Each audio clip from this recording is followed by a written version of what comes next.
outside of the Gospels themselves. Right. There aren't any non-Christian articles or that much in that area that would confirm that outside of what was written by the faithful, those who already were of the mentality that that was what happened, that was the historical fact of the incident. Okay.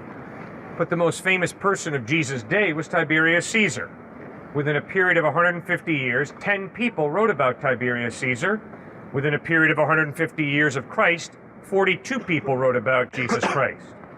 So certainly we're not going to try and maintain that there's little historical evidence regarding Christ. There's a ton of historical evidence about Christ. It's kind of like a game of telephone, though. No. It's not telephone, Because we've got over 5,000 Greek manuscripts or pieces of manuscript of the Gospels, agreeing to an infinitesimal degree.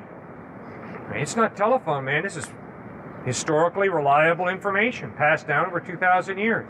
I don't know. I am kind of the belief, though, that no document can be completely reliable, especially the farther back that you go Okay. from it, because especially text is written with a given objective, and it's usually to persuade someone to believe what they already believe, to tell people what they think is the truth. And if it's just one person's word, it's very difficult to verify that, especially the farther back you go from people actually having witnessed whatever it is they're talking about.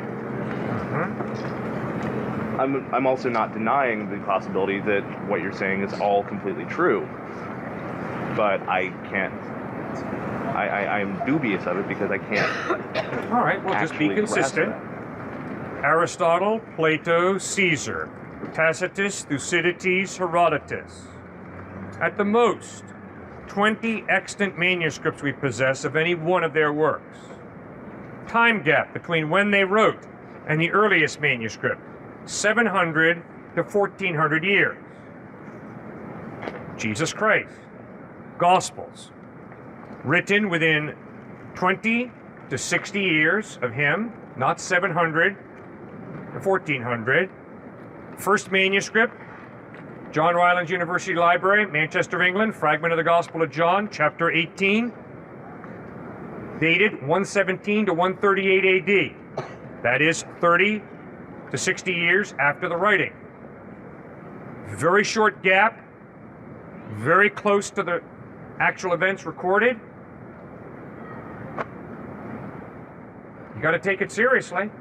Sure, there could be errors, but the manuscript evidence, the date of the writing of the document, the gap between when it occurred and when it was written, the gap between when it is written and the first manuscript that we have, the New Testament is supported far more solidly than any other document of its time. So if you're going to be consistent with your tests, goodbye Aristotle, Plato, Caesar, Tacitus, Thucydides, Herodotus. And it's entirely possible that all of those documents have as well undergone change, considering that they're all being transcribed and copied by people who could just as easily go in and alter a word here or there and morph the text in some way. Anything's possible. The question is, what does the evidence point to? And I'm going to follow the evidence. I'm not just going to believe something because it's possible. The question is, what does the evidence point to? And the evidence is clear. Those documents are historically reliable. Based on manuscript evidence, archaeology, literary style, they're clear. But what is there in terms of physical evidence, not just people's writings, but what actual objects exist from that period? What kind of object are you looking for? I don't know. Is the cross that he was nailed to still around? There's not much wood that was cut down, and there are some really old pieces of wood that still exist, like stave churches. There are a lot less of them now because of people in Norway in the early 90s burning them, but... Right. No, I don't think we have the cross. Also. We don't have the cross. Is there anything, though? Because there are a lot of other things from that period that are still around. Well, sure. There's a ton of archaeological evidence that points us to the fact that Nazareth was a first-century Palestinian town. Okay. So was Bethlehem. John chapter 5, scholars used to think that, just an example of John making it up. If I might add something, I'm not asking you this to dispute you, I'm asking this out of curiosity. Good distinction. Thank you. The pool of Siloam, recorded in John chapter 5, where Jesus heals a paralyzed individual. It was thought, there's a mistake. There's no pool in Jerusalem surrounded by 5 covered colonnades. But several years ago, archaeologists uncovered that pool. It had a little stream coming down to it that was filled with a lot of dirt, and the mud piled up and the pool was covered, but archaeologists uncovered it. And all archaeology does is to verify the place names listed in those Gospels. Although the existence of the building itself doesn't necessarily verify that that particular event happened there. Correct. It could just as easily, one example that comes to mind is there are a lot of very specific geographical locations in, say, Les Miserables. That doesn't necessarily mean that Jean Valjean actually went there. Right. But the question is, are the Gospels historical fiction, which is a literary style? Well, historical fiction was not a literary style used in the first century. There was a lot of exaggeration in a lot of historical documents from the period, usually biased towards those who had written it. Like if you look at the account of any battle from that period, what the winners of the battle would say had happened was usually a lot more violent and glorious to them than what, say, those left over from the conquered would say happened. They might have thought that was actually what happened, but that doesn't necessarily make it so. Well, historical fiction was not a literary style until hundreds of years after the first century. Not explicitly. Right. Mythology was. Yeah, exactly. And so the question is, are the Gospels mythology in their literary genre? And it's rather clear from reading Matthew, Mark, Luke, and John that they're not mythology. Well, I would say one thing that is morally absolute is causing undue harm to others, or believing an innate superiority in one people over another. I would believe that would be immoral. And so Hitler's actions were immoral because he killed millions of people and because he believed Jews, homosexuals, gypsies, etc. to be inferior to the Aryan race. Okay, so you believe that there's a moral lawgiver? I don't know if I'd say that. Are you asking if I believe that someone had to create these morals? Well, obviously someone had to create the morals, right? So who creates the morals? I think morals are a product of,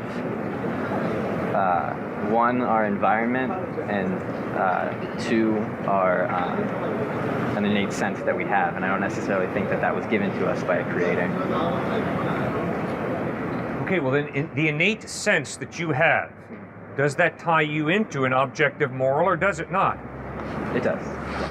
Okay, so who creates and defines the objective moral that you hold to? I think it's a product of evolution and time. I think, like, for instance, me knowing not to hurt another human being or not to murder another human being, that's something that society didn't need to teach me. That's something that I innately know as a human being, and I think that's a product of my brain in evolution, creating a species that knows it's not going to be able to survive if it kills everybody that it sees.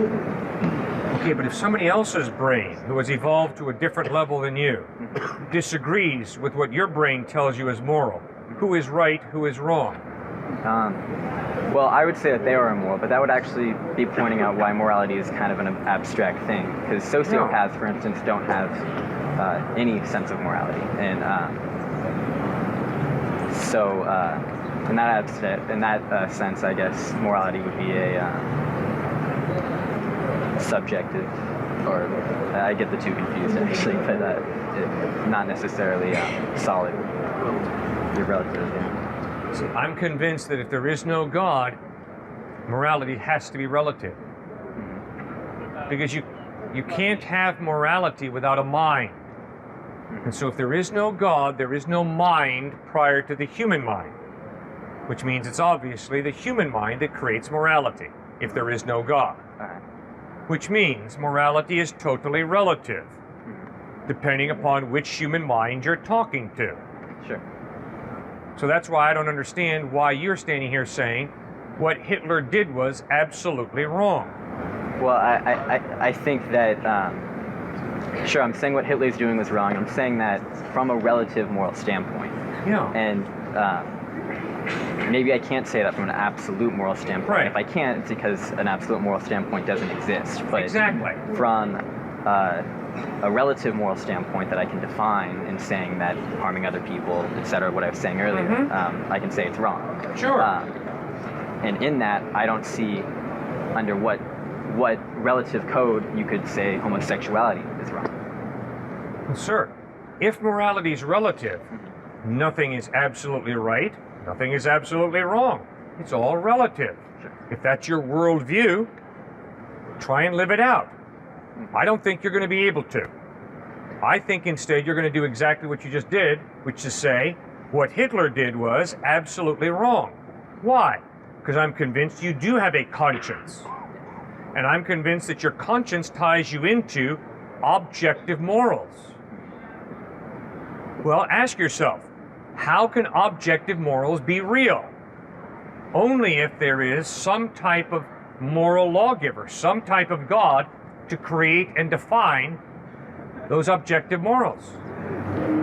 I don't think that they're necessarily need. I mean, just because there's not an absolute thing and that people can't say that there's an absolute wrong, there's something that society can agree upon. And even if society agrees upon the wrong thing, it doesn't necessarily mean it's right.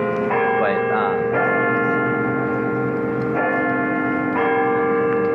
sorry, I'm gonna go back.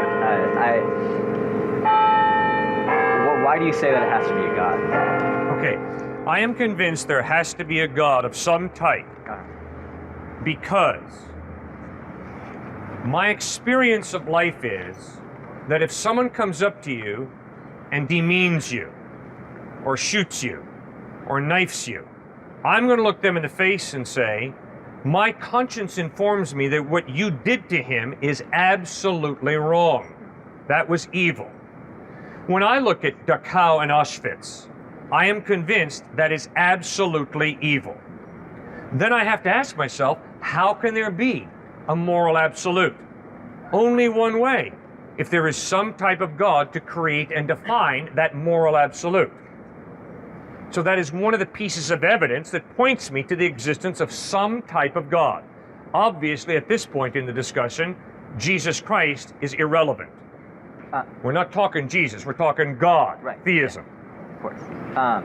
Well, like as I said, I would say that like the conscience that we have is a product of evolution, and if people break that mold of the conscience we have that says hurting other people, murdering other people is wrong, I mean, clearly we see that that's the outlier because we're saying that they're breaking the mold. The majority of people all the people here that have evolved have a conscience that tells them that murder is wrong, that hurting other people is wrong. And I would say that that's a product of evolution and not necessarily a product of a God that instilled that into us. Good.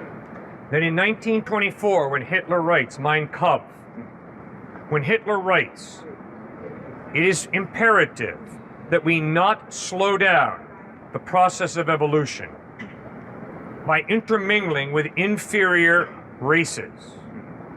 That is why we must get rid of the Jewish people, because they are inferior, and we must support evolution, the upward spiral.